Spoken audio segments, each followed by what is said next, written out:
You're now watching Mugen TV.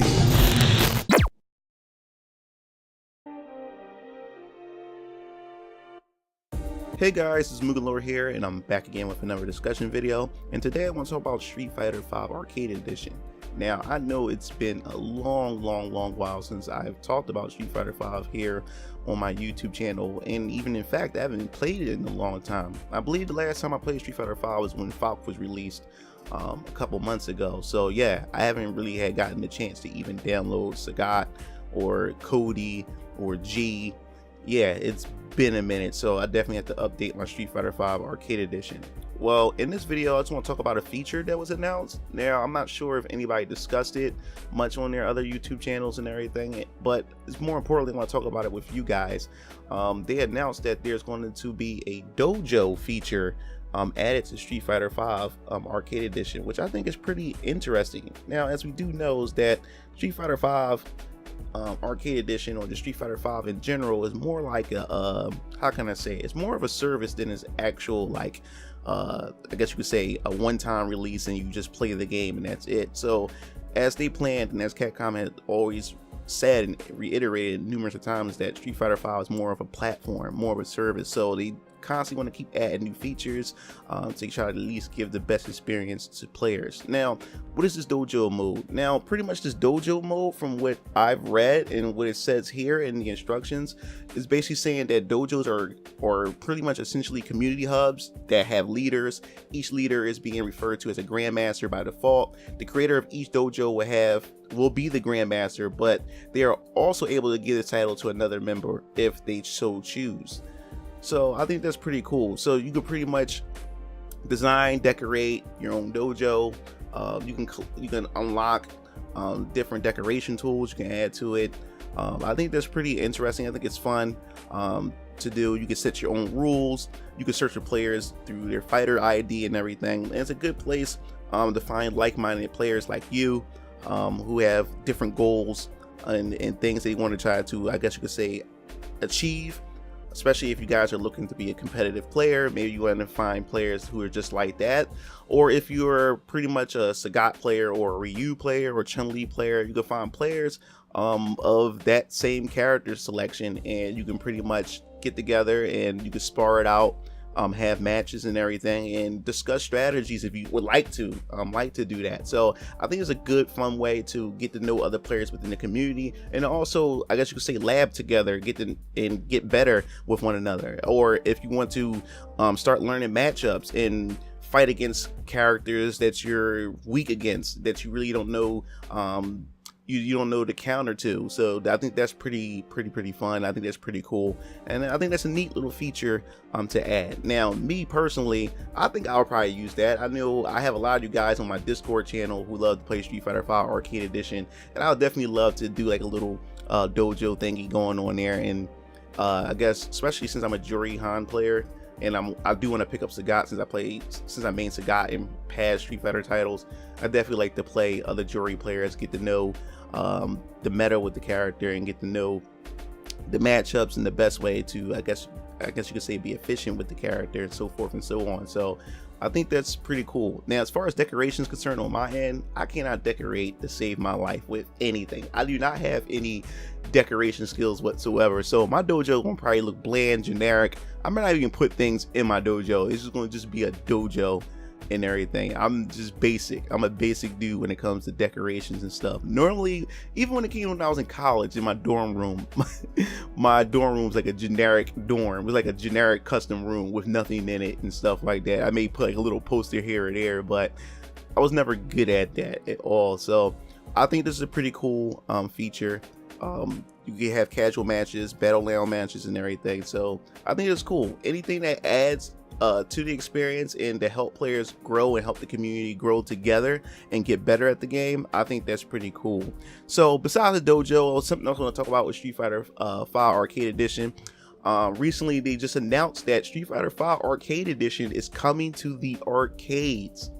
Now, this announcement was announced at an event in Japan, so of course, we'll be expecting to see Street Fighter V Arcade Edition in Japan, in Japanese arcades, because, like I said, like most people was wondering when this was announced, is people saying like, why are they announcing an arcade, version of this game so late in the game's lifespan and stuff. But people don't understand is that, or some people don't understand is that in arcades, like, arcades are popular. It's still popular in Japan and in other parts of the world that's not the US or just North America, period, and everything. So other countries are definitely going to enjoy this. And I remember talking to a friend of mine and everything about the same exact topic on Facebook about that, because he was puzzled by why they would make an announcement about the arcade version of Street Fighter V, and why is everybody making such a big deal out of it. And I was explaining to him too, like in Japan and like other Asian countries or whatever, that Street Fighter, like, arcades are just still a thing. And another thing is too, people fail to realize that some people and especially down in Japan and other countries, some people don't own consoles like that, or don't have time to invest in a console and play at home. So because of their busy life and their schedule and everything, they more so socialize, and during their breaks they go to arcades and play in the arcades and everything. So this is a good thing, because a lot of players, another reason why some players haven't jumped to Street Fighter V is for the fact is that it wasn't in the arcades, and they weren't going to get the console version or buy a console just to play Street Fighter V.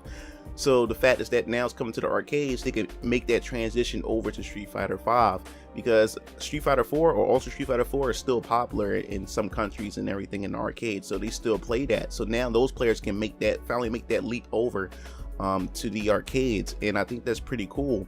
And it's funny is because some people were actually saying like, well, it's over for us as far as the United States is concerned, because now the Japanese players are definitely going to level up even more and just surpass America, and when it comes in terms of Street Fighter V, because as you know, like in like a lot of Asian countries, or in some Asian countries, where the competitive scene in fighting games is like a really popular thing, like Japanese players, they really get it in. When I say they fiend, I mean they get in the lab, in the arcades, and they fiend. They learn tech, they share data with each other and everything. So I think this is pretty much a big deal. This is a pretty big deal, and it's interesting to see how the landscape, as far as the competitive, especially the Capcom Pro Tour with Street Fighter V, is going to be interesting once this thing, once the arcade version is released in 2019.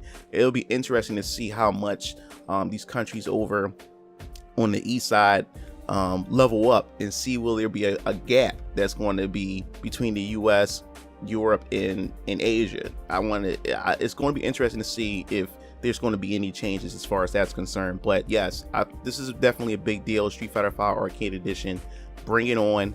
I love to see how everything shapes up as far as that's concerned. And then last but not least, something else I want to talk about before I close out this video concerning Street Fighter V Arcade Edition.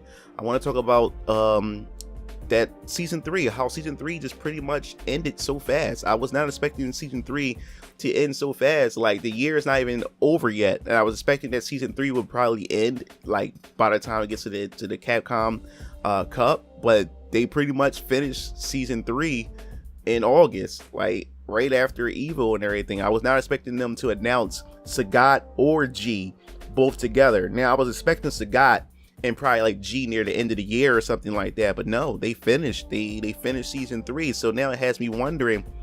I guess we'll find out about season 4 at the Capcom Cup and everything. And it also makes me think about the rumor that's been going around for months on top of months about what they were going to do with Street Fighter 5 Arcade Edition in its next season, and how there may be some updates, a free update that's going to allow us to have 2 characters. And I believe the 2 characters were, C Viper and Oro from Street Fighter 3rd Strike. And that's what the rumor was stating. Pretty much we was going to get those 2 characters free, and then they were going to announce the next season with the next couple of characters. And I believe Makoto was said to be in season 4. Sodom was said to be in season 4, and I can't remember who the other characters were, but these are all rumors, speculation, so take that for a grain of salt. But maybe that may be the case, is because they ended season 3 so soon, so fast, so abruptly. Like, I just can't believe it. Season 3 is done. So I definitely gotta get on top of these downloads, because I have to still download, because I have the season pass, so I definitely have to download Sagat, Cody, and G. Definitely wasn't expecting season 3 to end so fast. So I'm just curious, like, what do you guys expect from season 4? What kind of experience do you expect from it? Do you expect would you like a new storyline or story mode to, like, I guess you can say, that follow up after the first story sequence in Street Fighter V, and this time we'll have like a season 2 of the story that follows up with the newer characters and get more backstory of these characters and everything. Because a lot of people are curious about G, because everybody keep thinking of, relating G and Q together and everything. So maybe we get some backstory on that character as well. But I definitely want to hear your thoughts and what you expect from season 4, and what do you think about season 3 overall. I may even do a video talking about season 3 altogether, and to talk about the experience that we had with season 3 and its announcements and mechanics and features that was added to the game and everything. So I definitely want to hear your thoughts and opinion on it. So expect another video coming from me this week.